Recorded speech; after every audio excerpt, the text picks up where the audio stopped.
Personal, very important thing. Are you ready, Jerry? I'm ready. Just want to make sure you're ready, brother. Here it is. Show me the money. Spot for a Glock. I took a long overflow, but still got a knock. Money! Jerry, does that make you feel good just to say that? Say it with me one time, Jerry.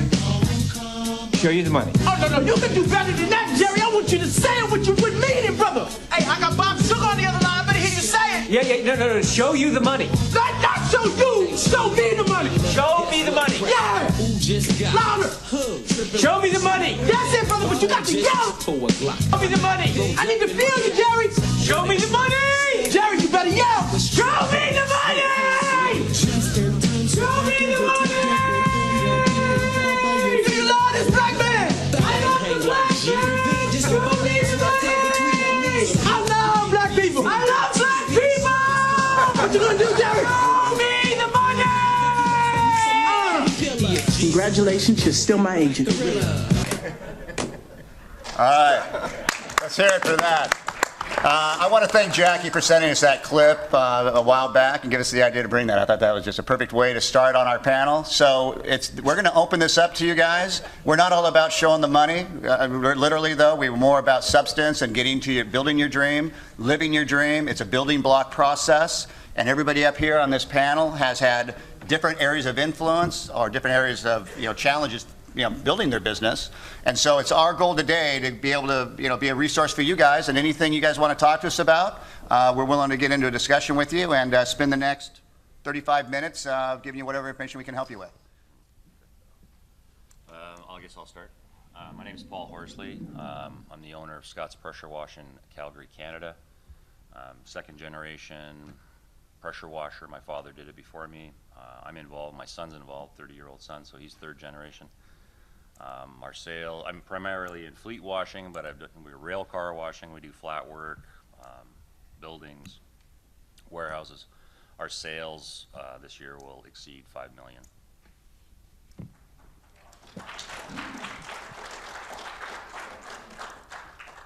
My name's Eric Clark. I'm from Kennebunkport, Maine. I've been in business since '91. We primarily washed tractor-trailer truck fleets in New England, throughout Maine, New Hampshire, Massachusetts. During summer months, we do a lot of residential services as well, house washing, roof washing, concrete, storefronts in the spring. We have about 20 employees, and we're grossing approximately 1.75 this year. And we have a new drive-through facility for tractor-trailer truck washing as well.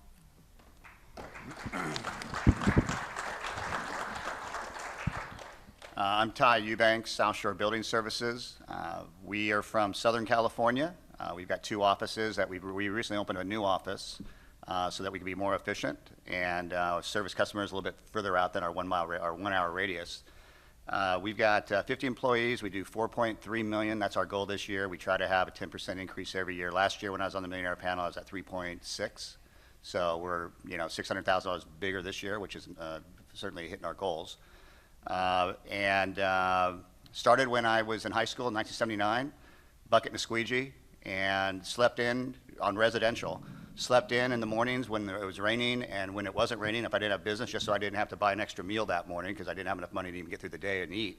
So it was really kind of a rags to riches story, and it's a very encouraging. One of the greatest things about being entrepreneurial is you get the flexibility as well as you get to build your dream.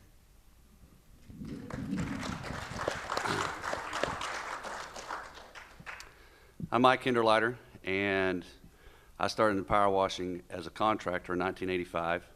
I was fortunate enough to be raised in the industry by my father, Robert, who had a distribution company when I got to be the age I could work, and started in high school in truck washing and moved into kitchen exhaust cleaning about 10 years into the business, and just more recently in 2010 got in with the distribution side. And combined sales of all three companies is between 7 and 8 million a year, and we run about 80 employees. I was talking with the gentleman yesterday, and it's at this point in my career, it's a little easier, but as I look back over time and I start talking about the stories, you begin to realize the school of hard knocks that you went through and the things that you've learned over the time. And so that's why we're here. And as Dan Galvin said earlier, feel free to reach out to us for that kind of advice and feedback to help you with your business.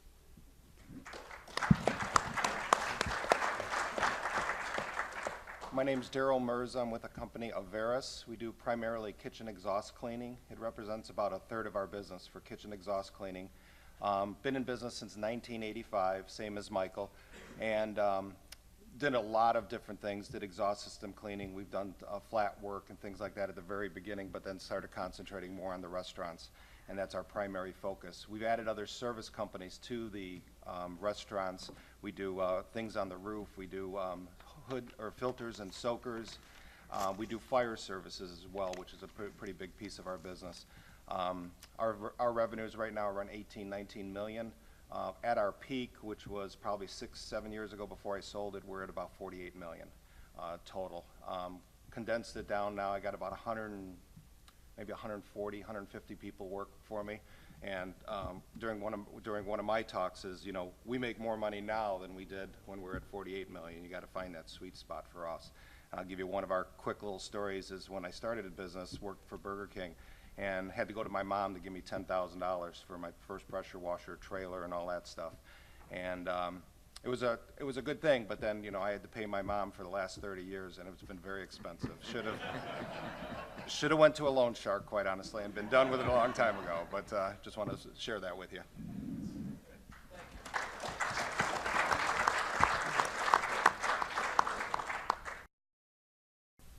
So what we usually do, just to get things warmed up and going, we usually ask this simple question. Knowing what you do now, what would you do differently if you have to start the business over? Join the PWNA from the very beginning. Yes, yes, Frankly, seriously. I'm here 33 years later. Yeah. The things I'm sharing are things that, you know, kind of take that learning curve and reduce it significantly. Even just sitting in any of these certification classes, which last year I sat in kitchen exhaust because I was thinking about kitchen exhaust. The other question I asked them so they could hear it, but my question was, knowing what you do now, what would you do differently if you started the business over? So just going to any of the classes, if your decision is not to do it, that saves you a tremendous amount of time, resources, and distraction. I was thinking about kitchen exhaust. I went to Daryl's class last year, and I decided I don't want to do kitchen exhaust. It's a horrible class. And I went to Paul's class. I don't want to do fleet washing at the moment. But, you know, it allowed me to focus on things that are really closer to my core competencies. And so it helped me, you know, stay a little bit more streamlined and not, you know, expend resources where obviously it's not going to benefit you. I found and that was a nail on the head, was that when I learned PWNA, and I still say it, I wish I had known about it day one. Day one of even thinking about it, because that would have helped me pick my piece of equipment at the time and get me in the right path. I was washing houses during the summer months. I was shrink wrapping boats in the fall, trying to find a niche. How am I going to make this year round? Living off my credit card during the winter months. Just all of a sudden realized there's trucks to wash during the winter months, of course, in New England especially.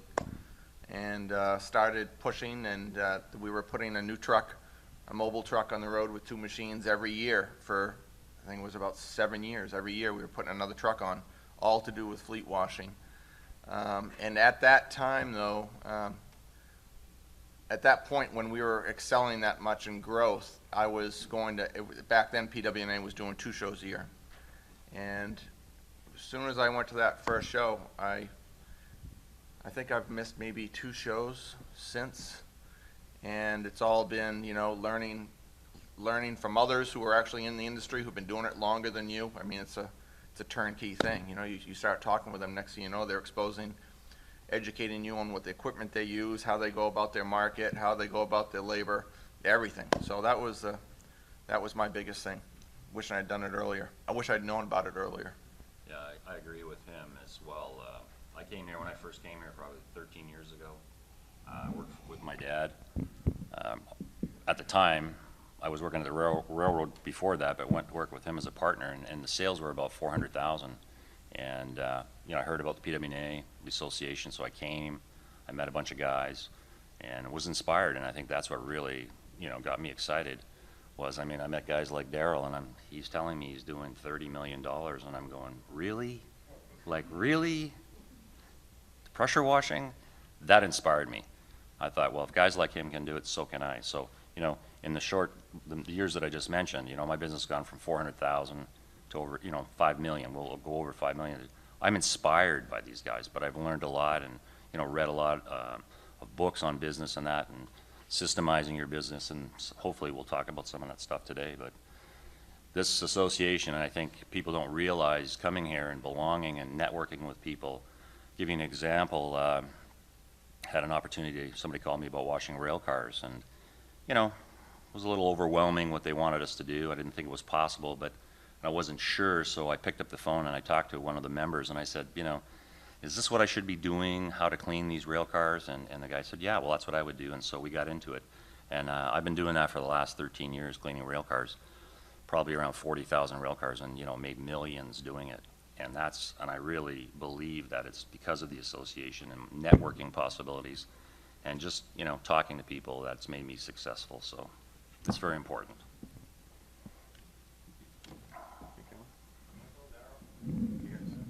Reiterate the same thing. Yeah. I remember the question. What was the one thing I would do different if I had to start over again? And I concur with all the PWNA accolades, by all means. But probably the one thing that I would do different besides that, second to PWNA, would be better, learn more management skills. I think people are the key to growing a business beyond the owner-operator. And I have a lot of respect for anybody who wants to remain owner-operator and doesn't really want to deal with employees, but learning when to cut your ties and how to motivate employees was probably the biggest challenge for me. And probably the toughest decision at one point in my career was learning that the tail was wagging the dog, and I actually decided that if I was going to be in business, that I was going to run the show or it was going to go out of business. And I probably fired about 60% of my staff within about a 2 to 3 month period. And I can remember having conversations with Daryl and him laughing at me. He goes, man, you're not going to have anybody left before long. And that was probably one of the mentoring things that helped me out the most with PWNA, is having someone else to talk to as I was going through that process. But it really turned the company around. It turned my career around. I didn't have the stress afterwards. I had employees that were doing what I wanted.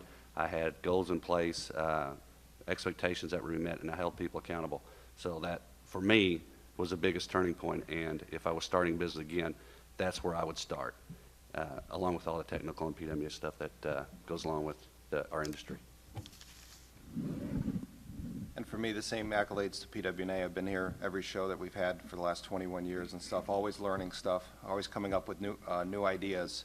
For me, I manage a little bit differently. I manage at the 10,000 foot level. I look at the 10,000 foot from the 20,000 foot level and give people a chance, the opportunity to make their mistakes. I'm not afraid of somebody making a mistake. We all make mistakes. I've made mistakes. But you got to believe in your people and be able to motivate your people to do it, to be self-sufficient. We started a group up in the Northeast just recently, put trucks back up on the road up there, and I hired a guy, high-priced guy, went into the job and didn't really do any kitchen exhaust cleaning, had management experience, but didn't do any kitchen exhaust cleaning, threw him in there and stuff. And about 3-4 months into it, he goes, Daryl, I knew you were a hands-off guy, but can we talk sometimes, But he's doing a great job and stuff along those lines. And then on the other side of it, one of the things that I made a mistake through the years was, and you have to wait till you get into a certain level, but a CFO position. How important a CFO position is for your company, good accounting systems to be able to do it, controls and that.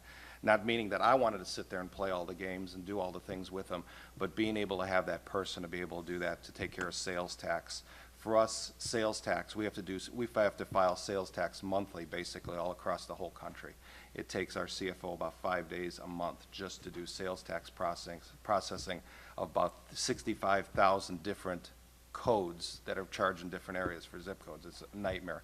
But having that position to be able to do it, that was very important for me. And I see a business, for me now, we're just in the middle of hiring another CFO for one of our groups, and it's about a $5 million level. At that point, I feel that you need a good CFO to be able to run the companies, and they really help management.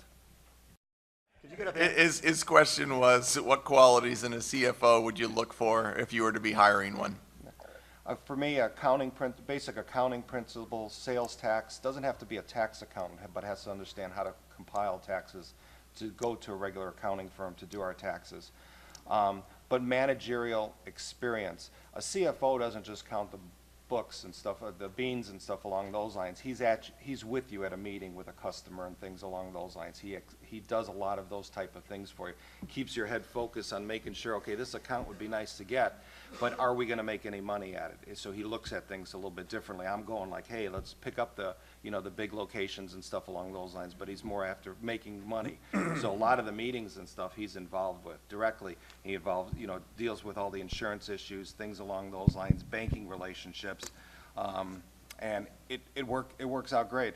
The interview that I told you, we're just about to put on a CFO for one of the groups, and we're interviewing him next week. He was an old college buddy of mine, but he's been experienced with IBM, a lot of different places, and has a lot of expertise and stuff. So we're interviewing again, I think the third time next week, to probably bring him onto that group. Well, if I can expand on that just for a minute, I want everybody to write down the name of this book I'm going to give you. It kind of revolutionized my thought process about building a business, and it's called and a lot of you have probably heard about it. If you haven't, you're going to love it. Especially the owner-operators, the people that are still just trying to get to the point where you need to decide how do you expand beyond just doing the work yourself and build a team around you. How do you get to the point where you need a supervisor, where you need then a manager, an account manager, where you need a business manager, a general manager, and then get to the CFO level, and then get to the CEO level, get to the COO level. But the name of the book is E-Myth, and that's M-Y-T-H, and that's Michael Gerber. And I spent a weekend at his workshop with him personally, probably 6-7 years ago. You can spend a couple $1,000s to go spend the time with him, and I know that always sounds like a lot of money. I used to get blown away when people would recommend resources or coaches and that sort of thing, but the best thing you can spend money on is getting the education. The best value return on your dollar is coming to the PWNA. And beyond here, you're going to go out and you're going to look for those resources, whether it's literature or whether it's going to be any sort of group you can get involved in that will continue to give you coaching. Because you can't afford a board of directors. You're not at a place where you can have a board of directors. But you can get into business groups, where they can give, you get into these nice networking groups in your areas. And, if you want some information on that, I can provide that information to you. I was just gonna say something that came to my mind, was that throughout my growth of years of being the hands-on and dealing with the challenges that come to you multiple times a day, and trying to make decisions of growth and acquiring properties and acquiring more equipment and territories and all those things, I'd always been told about the SBA, of course, and then I learned from the SBA that SBDC, Small Business Development Center, it's out there, it's free, it's a division of SBA, the government, of course, and SBDC, you can actually seek a counselor, as they call them, and that individual counselor is assigned to you, and they allow you so many hours a week in face-to-face coaching.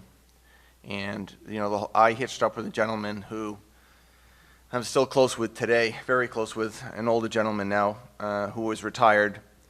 And I used to walk in there, I used to have meetings with him every week, I remember, for a few years. And I'd go in there with so many things on my mind, wondering what to do and where to go. And I'll never forget when I'd walk out of there, my head was perfectly clear. He would just completely empty my head and put me on the road of what to do next.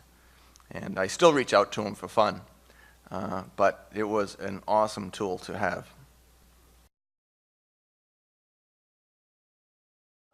My question has to do with diversifying and over-diversifying possibly. And I'm sure that there's been times where you guys got into things that you might have regretted or didn't regret, but are glad that you didn't continue on for different reasons.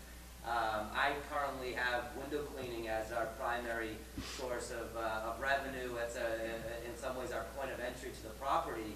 And as we're expanding our service offerings, there's certain things that we get asked to do, and it's very inviting. You're like, oh wow, yeah, I'd love to paint this whole building for you. And then I walk away going, what am I thinking? Like, I can't paint, And how have you guys guided yourself to focus on things that are certainly going to make money, allow you to be great at it, excellent, be the best, whatnot? And you guys are all in kind of similar, all in the same industry, but do different things. So I'd love to hear you guys talk a little bit about that. We'll go down through the line. Paul? We haven't diversified too much, but what I've done is I've subcontract that type of work out. I've been in situations as well where, people are calling you. We talked about this the other day, and high-rise buildings kept getting calls to do that, and it kept saying no, but then finally went, why am I saying no? These people are hitting on my marketing, and so I said, yeah, sure. But then I contacted somebody that did that and got him involved and subbed the job out, got the job. And like I was saying, I made more money than the guy that was doing the work. He charged $21,000. I tacked $25,000 on top of that, got the job. I didn't do anything.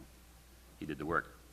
Same thing with painting. We've painted buildings. I don't paint buildings, but I sub it out, and I've made money on that as well. So I try to stick with what I know, and I know I make money. I don't, veer off too much. But when those situations come up, I usually will think about it, make some calls, find somebody that'll sub it for me, somebody that I trust or think that will do the job.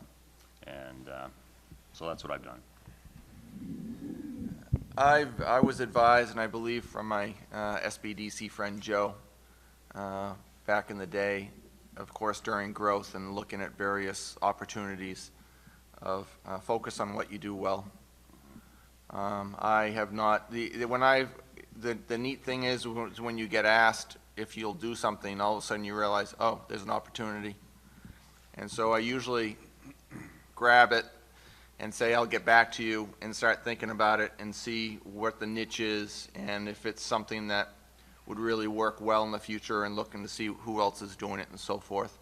And if it's something that's already, everybody and their brother's doing it and it really doesn't fit what I'm doing, I just stay clear of it.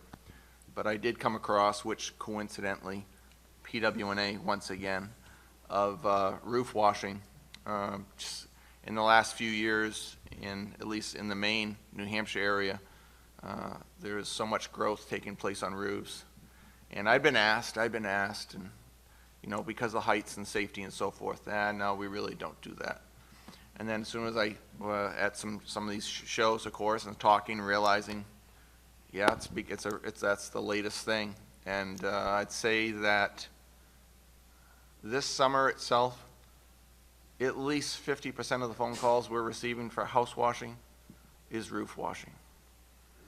It was just there it was, and there's not a lot of people doing it. So yes, we do roof washing, and now I'm set up for it.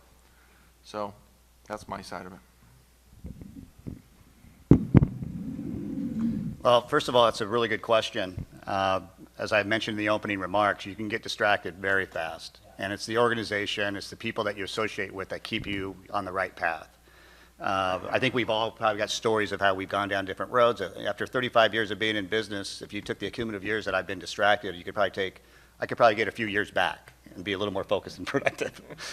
I am completely diversified, and the key is finding a balance between your diversification and having systems in place, as Paul mentioned, where you can measure what your percentages are and how your return is. We have, close to 40 guys out there in the field. You multiply that by 2,080 hours. Our resource that I can have the option of using those resources however I want is 80,000 hours a year. That's the product that I have to offer to the consumer. Now, how I decide to manage those 80,000 hours is completely up to me, and that goes all the way back to when you have one guy. So I would look at my P&L, I run the percentages, I look at my gross revenue, and I say, based on gross revenue, what's my best month? Our best month was last month. Last month we had a higher percentage of steam cleaning than we did window cleaning.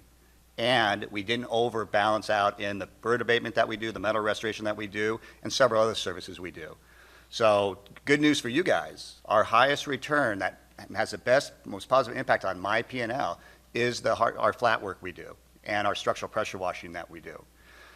So I joined the PWNA 3 years ago. I saw that we were trending in that direction. I saw that I needed to really start marketing towards that division and start pushing away business if possible in the other categories and watch my net profit grow. So my encouragement to you would be, you know, if you're going to diversify, pick something that it just can't be duplicated by a competitor overnight. That's a short-lived, you know, competitive advantage. You know, you want to pick something that has a tough entry, where it's more technical. The environmental component of the PWNA is your competitive advantage in this association. There's plenty of people that can put water on, water off, and buy a machine. There's fewer people that can go out and have the professionalism to market to your customer that there's a better way of doing business. And that's how you differentiate yourself from the people out there. We love the fact that in high-rise window washing, OSHA has these strict regulations. Well, we conform to those regulations, we market those regulations, and we are the poster child of OSHA compliance. EPA, same way. But this is that resource where you get that way. A lot of people have asked me, what is filtration? Why would I do filtration when my competitors don't do filtration? You do it, you market it, you differentiate yourself, and you become that responsible contractor. So diversification, great. Be careful when you diversify. Measure your diversification. And as Matt said, don't allow yourself to get too distracted. Have some key indicators in place that stop that forward progress before you get so buried that now you're detracting from maybe your core business. For me, my background, I went through college, got an accounting degree. So to Daryl's point earlier about the CFO, that was very helpful for me as I grew my business because I always looked at the bottom line. I looked at the numbers pretty regular to guide my growth and what directions I went. I remember, the second president of PWNA, Rob Carey. We were sitting at a show one day, and I got a call, and the guy asked me if I did performed a certain service. He was one of my fleet wash accounts. I said, no, we don't do that, but let me give you a guy who does. And he looked at me and says, that was a great move. I said, what are you talking about? He said, you're not getting yourself spread out too thin. And 2 months earlier, I would have taken that call, and I would have tried to do that work. But I'd made a decision that I was going to focus primarily just on fleet washing. And I did that for several years until Daryl talked me into getting into kitchen exhaust cleaning. And that worked out really good.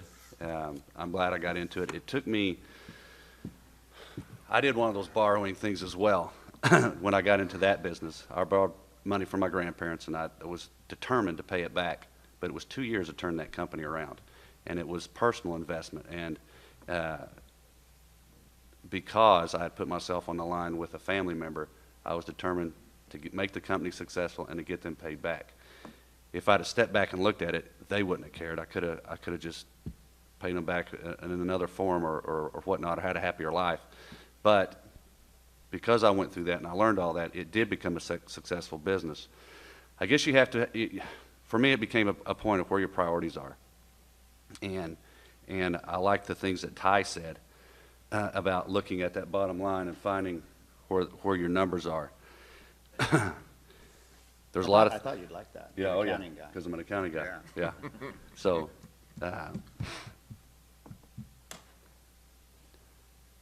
it's numbers, numbers, numbers. And looking at the truck washing, look at the kitchen exhaust, looking at the distribution side for me, that's what it flows back to. And we do great with truck washing, we do great with kitchen exhaust. The distribution side, y'all gotta stay away from it, I'll tell you right now. Contracting this is where you want to be in the industry. It's a great place to be. That's where my strengths are, and that's why I'm on the distribution side. That's about all I got. Maybe you can do better. Yeah. And not to keep reiterating what's going on, for us, we used to throw money at projects all the time. Somebody would come up with an idea in the company, and when we were that size, it's easy to throw $100,000, a couple $100,000 into a project. So a lot of times it didn't work out very well. And you just abandon the projects and move on and hopefully learn something. But you always got that itch. Hey, this is the next thing, this next thing. But be careful of your numbers. We've done a lot of acquisitions through the years around the country and stuff. And there was a guy that had a great business down in Indianapolis, if you can believe Indianapolis is a place to be, wherever John is. The Indianapolis, he did a great exhaust cleaning business, had a couple trucks, had a building, did very well. He got into a thing called soak tanks, which we do as well. I do soak tanks around the country.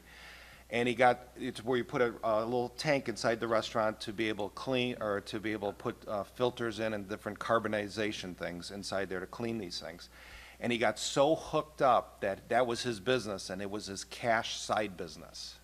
And he was out there doing the route, doing it and everything else, and he was so busy putting money in his pocket for this little piece of business, he forgot about his core business, and it was exhaust cleaning for him. And a lot of it for us is exhaust cleaning. That's the key. That's the one that brings the money. But to your point with your original question is, I got restaurants, do exhaust cleaning, do fire protection, do filters, do roof maintenance and things along those lines. Add it onto your existing database, grow that customer, and it works out best that way.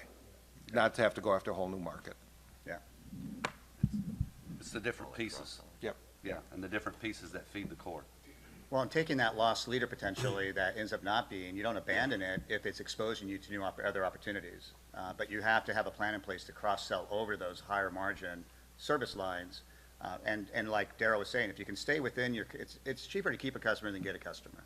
If you can build your customer base based on just expanding within your existing customer base, that would be my priority as a marketing emphasis.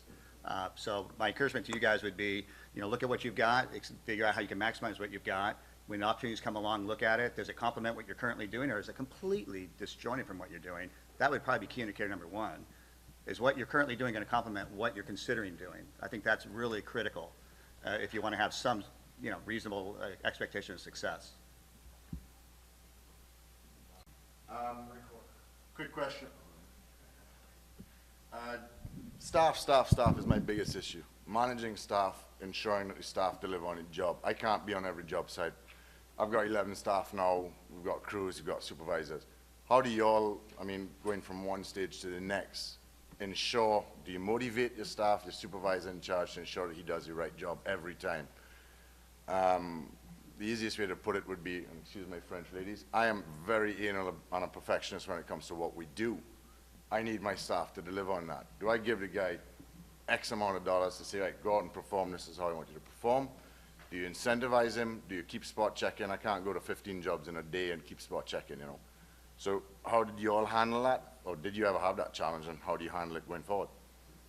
Thanks. Paul?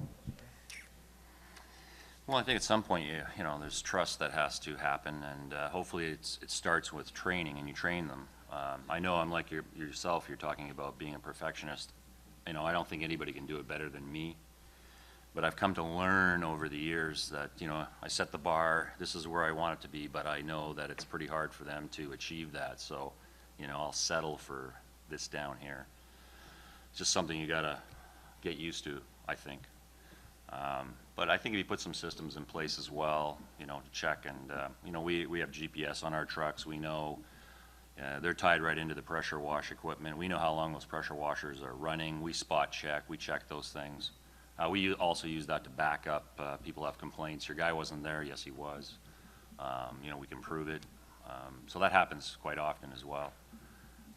But I think at the end of the day, it has to be trust. And we do have somebody in place that goes around and sort of will follow behind the next day. We have customer service girl that phones when we do a job, like let's say a driveway or something. We call them a work order. We write up a work order for something like that. The guy gets it.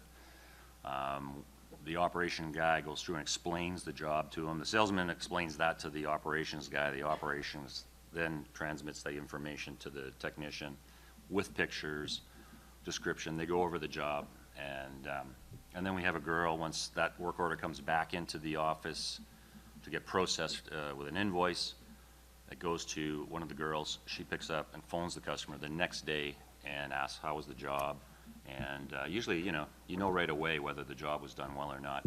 So those are some of the things we've done just to ensure that the job and quality is there. And surprisingly, it goes really well. We also have a program where we have reward bucks we give our guys, which they can cash in for doing a great. So they're handed out whenever they do a great job. Somebody phones in and says, "Man, your guy was great." Their truck's clean. We get some reward bucks. And surprisingly, that's really been helpful. And then people want to go because they're rewarded for the behavior. So you reward people for the behavior you want more of, right? So, and they cash it in for a night in a hotel with, or a weekend off or a day off. We have a list of things that they can cash in the money for. They have to hit certain amounts.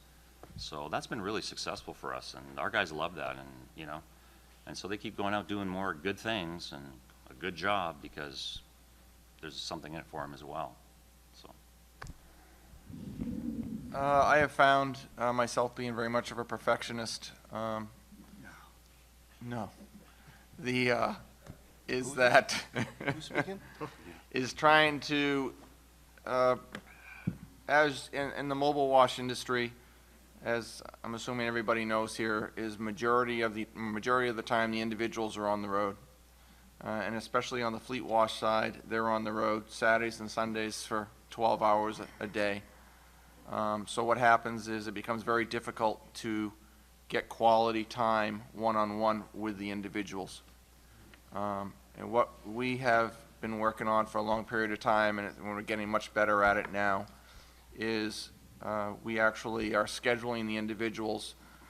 Majority of these guys are working 4 days and hitting 50, 55 hours. What we're doing is we're actually scheduling them to be on the road for 3 days. And the 4th day, they are on site and they're doing one-on-ones face-to-face with the manager, the supervisors, and talking about their week, talking about, you know, how things are going for them. Basically, coaching at that time and motivating them. Our mission statement, our goals and so forth are all on the wall in the break room for everyone to be reminded of what our mission is, where we're going. I have found that to be the biggest thing, because the individuals are out there working hard. At least, you know, you're good guys, they're good people, but they're not being recognized. On the residential side, they're recognized because the customer is on site a lot of times and just, you know, tipping them and commenting about this and that of what they did to their house and how great it is. On the commercial side, you know, these guys are out there long hours. They don't see hardly anybody, you know, even on the building, you know, doing storefronts and so forth till 3 in the morning. So between doing, we also have, of course, all our phones have cameras in them. And I just realized something else. This worked really well. Is that we take those pictures, we have them take pictures, and we download them, put them on the wall, put their name to them, make reference to it, and I'll watch the video camera on a Saturday morning from home and see the crew come in, and they go right to the wall, and they start talking about those pictures, and you can see the group, the team go there and start interacting about, you know, basically showing pride in what they've done. It's really simple as it is giving them recognition, but recognition that is really that they know that you're not just, you know, telling them something that really isn't accurate.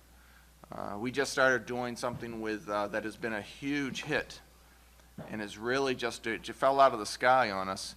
And this all back to recognition. Is we are putting GoPro cameras on the guys' heads.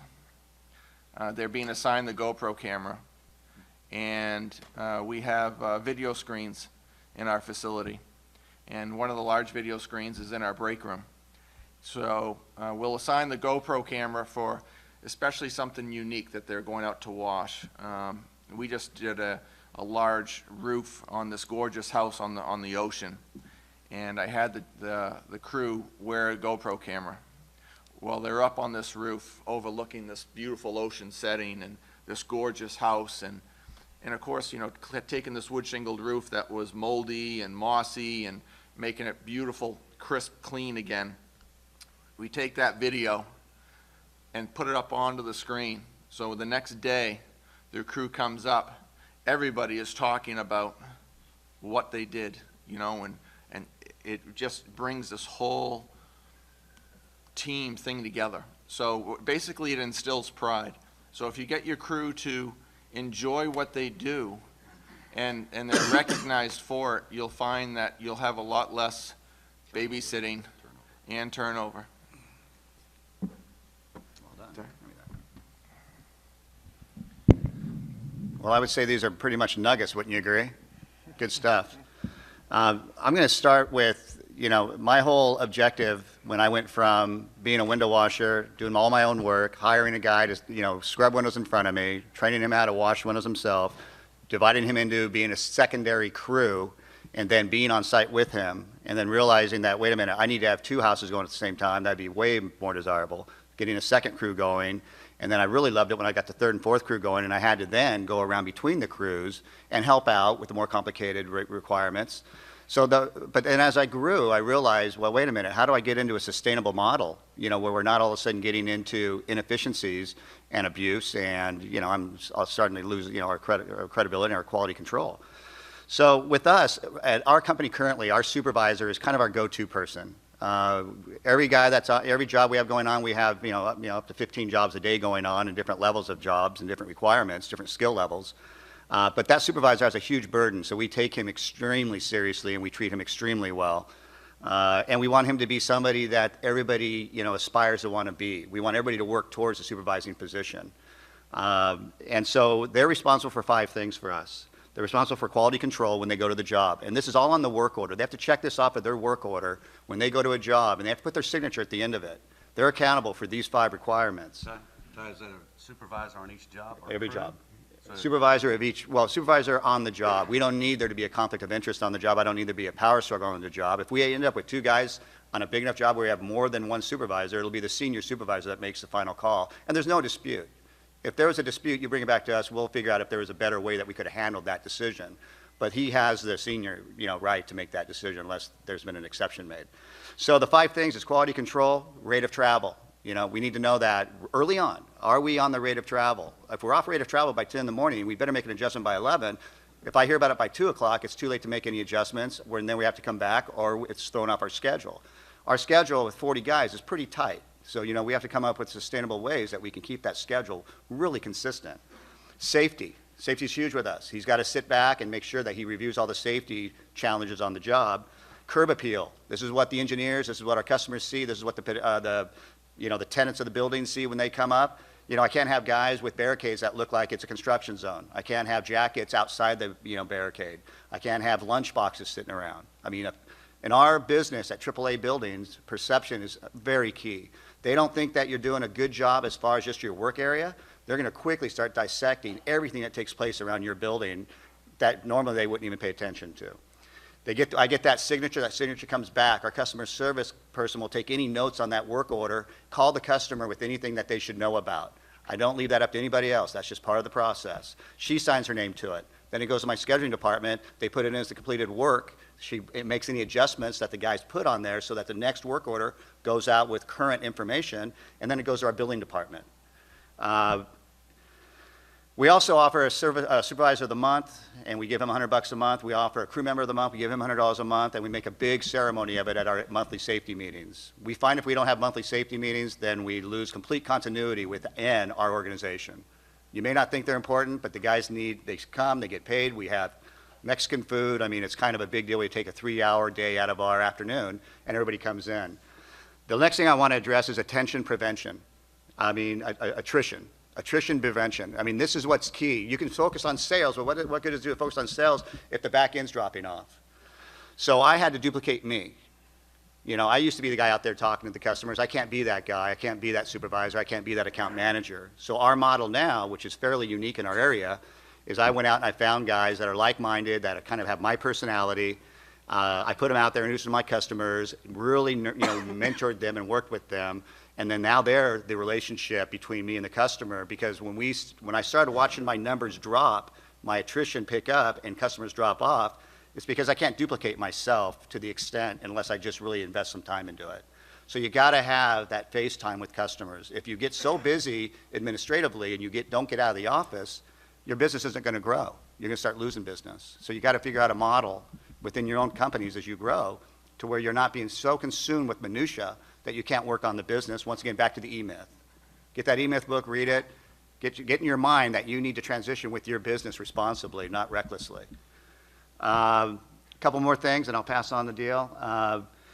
Our account managers get paid a base salary for retention. That's the emphasis. That's where we've learned that we need to have them focus 75% of their time. If they do sales and we give them their sales quota, whatever they do in sales, they get a commission, and it's a 3-year sliding scale where it starts off at 2%, goes down to 1.5%, down to 0.5%, and then it drops off. Then they have to, but that pipeline keeps going for them. It's, 20% of their salary, their compensation comes from some sort of commission-based emphasis.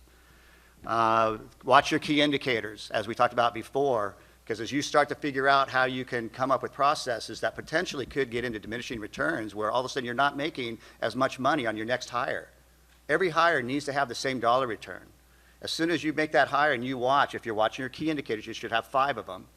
And you watch those, and as soon as those things start to fluctuate percentage-wise, you go back, review your processes, and you find out where in those processes you need to make that adjustment. If you're going to be blind, you can't, if you don't learn numbers, as Michael attests to, you're quickly going to become, you're going to start managing a very irresponsible business model, and you're going to be really so deep into it, you're not going to be recovered from it, and you could get into a real cash flow crisis. So that's my feedback to you. Hey, next year, I'm going to be teaching a class, or my wife will be teaching a class on the E-Myth, which is about processes. So come next year, we get a little, and I'm going to try to get more time than an hour, because you can talk about this literally for a whole weekend. Thank you, Ty. My watch is telling me that it's getting a little bit late, so if we can go ahead and answer the question. I'll be quick. For me, to the quality control issue, we're commission-based, and I found that get a lot of incentive out of our employees to be productive. If they don't do the job right, they go back, and there's no extra commission for doing the job. We have staff out in the field that are there for quality control and training, and that's been very beneficial. And we do regular meetings, once or twice a month for safety and talking about new accounts, problems that we've had out in the field, how do we correct those problems, how we're going to improve. And all the staff's there, and we do awards and recognitions and similar stuff as the other guys have talked about. For us, in our area, it's mostly kitchen exhaust cleaning, which is at nighttime and stuff, so it's a little bit different for us. We do take pictures of jobs. We check jobs in the next day to make sure everything's okay. Typically, you had 1 truck when you started. You go to 2 trucks. But when you went to the second truck, it needed a little bit more help than the first one. The first one was trained a little bit better, so we get calls in the middle of the night of scheduling issues, things along those lines. So we had that first truck turned around and became a supervisor, and he watched over second truck, third truck. When you start getting to about 3 to 5 trucks, then you actually need a physical presence in our industry, where there's somebody out there checking the work and things along those lines.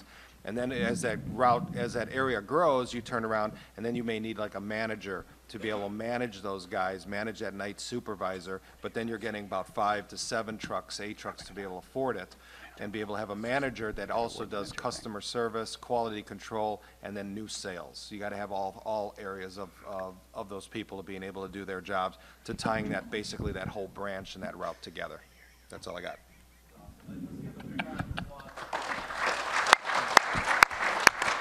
I'm going to wrap it up with this.